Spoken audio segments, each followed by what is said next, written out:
সম্মানিত উপস্থিতি, ছোট্ট একটি আমলের কথা বলবো। যদি এই আমলটি করতে পারেন, রিজিকের দরজা খুলতে নিজের চোখে দেখবেন। সুবহানাল্লাহ বলেন। রিজিকের দরজা খুলতে নিজের চোখে দেখবেন। আপনার অর্থের মধ্যে এতটাই বরকত হবে যে আপনি অর্থ নিয়ে কুলাতে পারবেন না। দুনিয়া আপনার কাছে অপমানিত হয়ে ফিরে আসবে।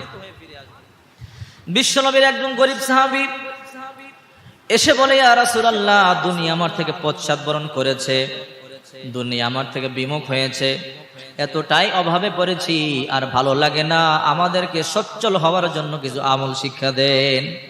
অগণবীজি, রিজিক কমে গেছে, রিজিক প্রশস্ত হওয়ার মতো আমল শিক্ষা দেন। অর্থ কমে গেছে, অর্থের মধ্যে বরকত হওয়ার জন্য আমল শিক্ষা দেন। বিশ্বনবী মুহাম্মদ রাসূলুল্লাহ সাল্লাল্লাহু আলাইহি ওয়াসাল্লাম ওই গ্রাম্য সাহাবীকে বললেন, তুমি কি ওই আমল, ওই দোয়া ভুলে গেছো যা মানুষ এবং ফেরেশতাদের, সুবহানাল্লাহ বলেন, তুমি কি ওই দোয়া ভুলে গেছো? আল খাসাইসুল কুবরার ৩য় খণ্ডে এসেছে।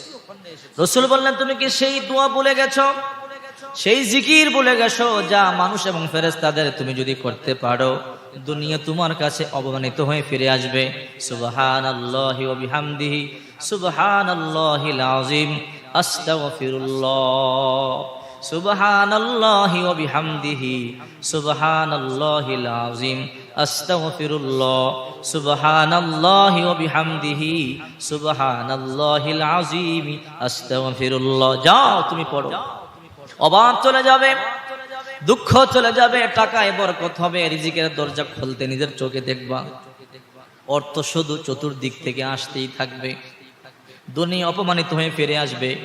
এক সপ্তাহ আমল করেছে সাহাবী, এতটাই বিশ্বাস অন্তরে, নবীজি বলেছে অবশ্যই কাজ হবেই। চলে গেছে বাড়িতে, গিয়ে আমল শুরু করে দিয়েছে।